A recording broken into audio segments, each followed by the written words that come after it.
Sa kaugnay na balita, inamin ni Senate President Chis Escudero na wala na ring saysay ang pagko-convene ng Senate Impeachment Court.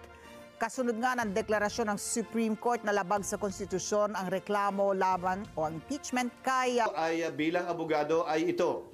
Nagdesisyon ng Korte Suprema, sang-ayon ka man doon o hindi, dapat ito'y sundin. Kung hindi, magkakaroon tayo ng constitutional crisis at baka tingnan tayo ng mga karatig bansa natin at ibang tao na isang banana republic kung saan sinusunod lamang natin. Yung mga gusto ng Korte Suprema sa desisyon nila ngayon ay unconstitutional yung articles of impeachment. Kaya walang jurisdiction yung Senado. At pag sumumpa yung mga bagong halal na senador, they will swear to do impartial justice during trial.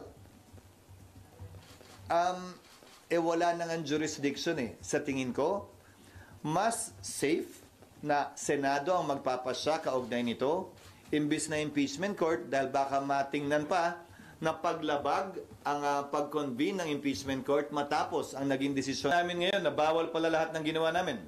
Paano kung nag-convict ang Senado? Bawal naman pala lahat dahil nilabag naman pala yung Bill of Rights at right to due process ng nasasakdal. So babalik ta rin ko, Sally. Baka naman kaya minamadali ito noong mga panahon yun ng iba? Ay dahil alam nilang may problema o maaaring magka-problema, rason para madali ng kamay namin.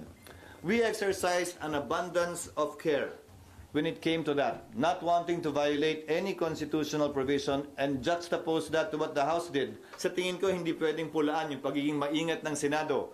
Lalo na sa nakita niyong desisyon ng Korte Suprema kung saan yung pagmamadali ang pinulaan ng Korte Suprema at sinabi ngang mali at nilabag ang karapatan sa due process. August 6 pero meron nagsasuggest na ngayon na. Pag-aaralan pa ng iba eh. Meron naman yung nagsasuggest na August 11 kung mag-file ng MR ang House. Sabi ko, let's meet halfway. Hindi naman Wednesday next week.